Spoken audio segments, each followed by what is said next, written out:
Warning, the content you're about to receive is for the sole purpose of exposing fake trainers, doctors, nutritionists, life coaches, and wellness gurus, in addition to educate them and provide you with accurate information.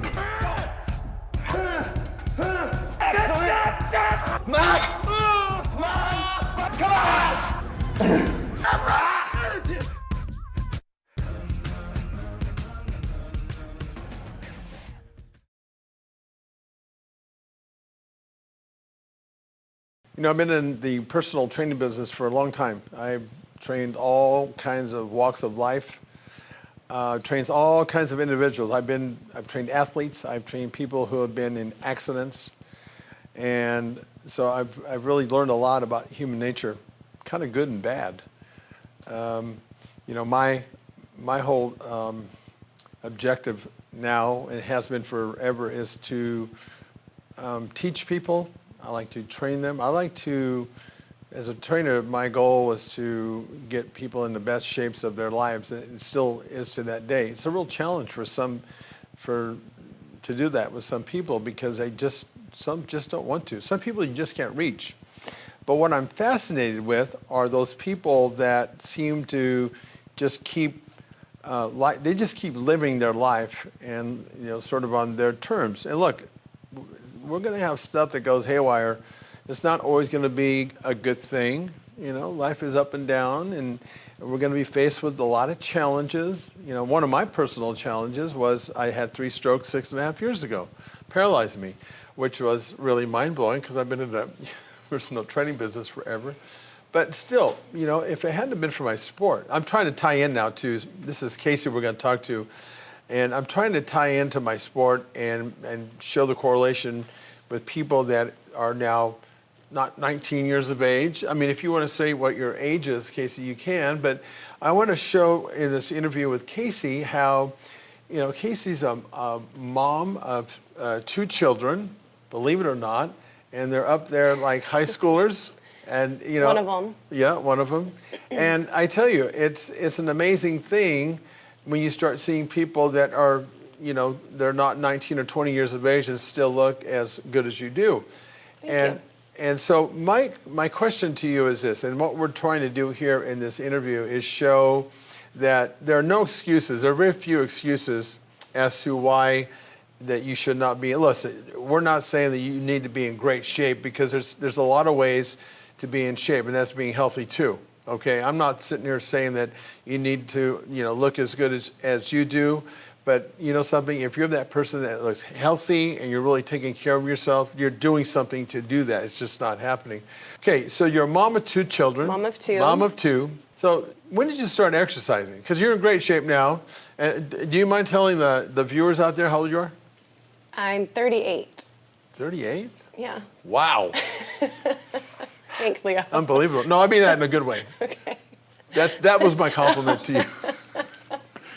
You took it the wrong way. Okay. See, I can't communicate with people sometimes. Yeah. I meant that as a compliment. Thank you. Okay, so have you always been in shape, or obviously when you had your babies, okay? Yeah. But when did you start exercising? Well, I've always loved fitness. I was a gymnast as a kid, and that probably got my foot in the door for like all things active. So. Yeah.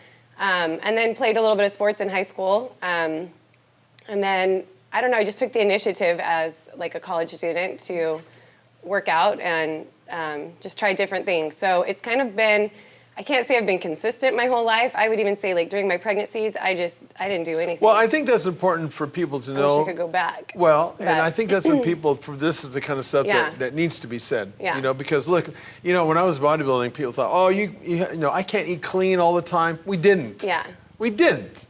It wasn't that, because we cheated. I mean, we had our moments like that. You don't, just because you're in great shape, it doesn't mean you're in great shape all the time and that you're doing, all these things consistently. No, there have definitely been hot phases in my life, and then like phases where I'm not doing anything. But I will say, when I am being active is when I feel best, when I make myself that priority at the beginning of my day, or I like to do it at the beginning of my day, because I can find 100 excuses throughout my day, and then I just don't feel like it by the end. So if I start my day, my mentality to do something active in the morning, then it sets the tone for my day. Right. And Kind of like goes wake from up there. and work out. Yep. And then everything else. Before Yeah. anything else hits the fan, because Even if you have to be asleep and work out. Serious. Before you start making just excuses. get up and do it. Yeah, I agree. I totally agree with that.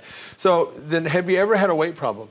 I mean, Other than like if you were pregnant. Okay. No, I mean like getting off like the extra weight after pregnancy, but no, not really.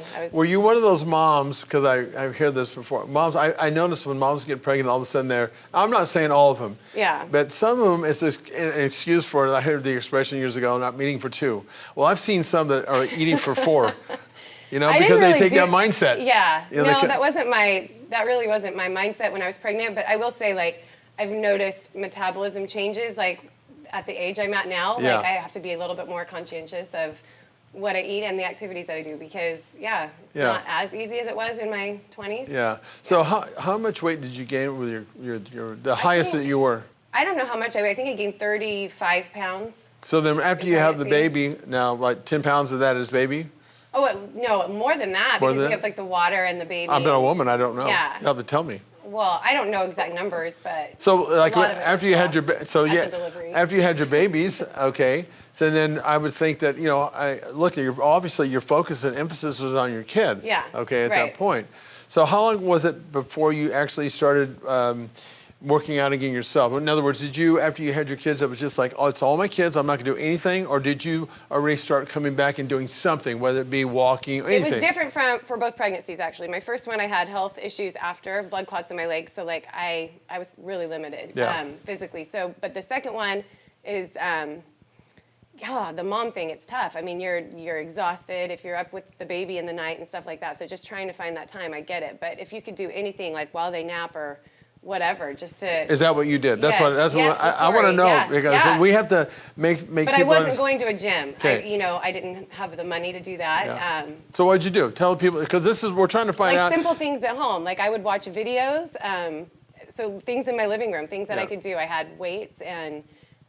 So the point there is that you found a way to do something. Yep. Okay. I'd go out with the stroller and go, jogging or whatever. Right. Uh-huh. Because instead of saying, well, I don't have the time, I can't go out and walk, I Yeah. can't, you found a way to do something, Yeah. even if it's something little, and then here's I'm trying to, we're trying to give tools to people to make them more effective. Yeah. And it's just really about doing something, even if it's something small, but doing it again and again to develop a bit of a discipline.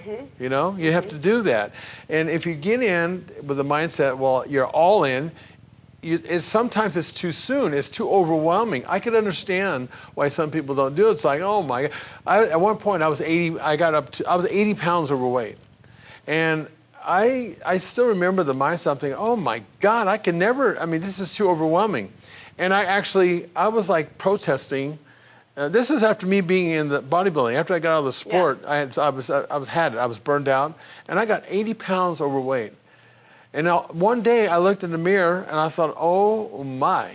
And I just protested. There's no way I'm even going to go there. What's the point? Right. I'm so far gone. Right. And I think that's what happens a lot of times. People get so far out there and they get overwhelmed. Mm-hmm. And, I knew better. And I just started taking baby steps. And I think that might be like part of the success for some of these people that are out there saying they can't. Even if it's just a baby step that you do 3 times a week, just do that. Right. Just do something, right? Okay. And then, of course, as time has gone on and as has anything changed in the way your mindset is? Are you still going out and doing the same kinds of things? Your weight training? What are you doing now that's any different? It's really fluctuated like my entire life, right? So I was a personal trainer for a little while, and then, but now I have a different job, and so I prioritize my day like that. I start my day with working out and give myself. It feels good. I feel better when I start that way. Yeah. So and one thing you just it's a said. gift Yeah. to And myself. so one thing that you just said, which is now I'm hearing now in other interviews like this with people that have kids and have a busy life. I mean, it could be just a busy life. Is that you prioritize? Another word to use for that is compartmentalize. Okay. You compartmentalize that, and you give that little space for you. Right.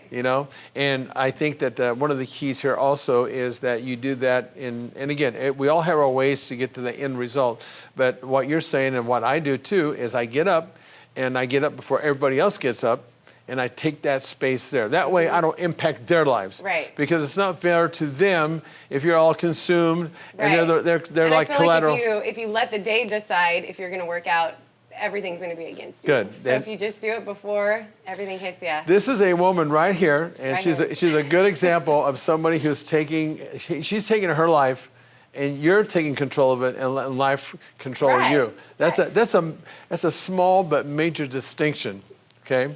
Anyway, really that's kind of the interview, because again, the whole point here, and keep in mind for the people that are watching this, if you want to be a really good role model, start with yourself first. Okay, start with yourself first, because that all is going to translate and transcend to your children, because they see that. Tori's gotten up. My daughter, my youngest, has gotten up and she starts doing exercises at home. My kids, same way. Yeah. I got them in the gym at 10, and they're still in the gym today. Of it, right? Exactly. And I didn't have to beat them over the head with it. It's just that they see mom and they see dads doing this, and they follow your lead. So you're a good role model for your kids. You're a good role model for other women out there, because what you see now is someone who is powerful. You have power, you have strength, and you have beauty. And I really appreciate you doing this interview with the flies and everybody else in here. Okay? Thank you. Thank you very much. Bump? Yes, of course. Thanks a lot, Kasey. I appreciate it. Thank you. If you want more information about this, click on that link below and go to my website. Also, don't forget to hit the subscribe button below.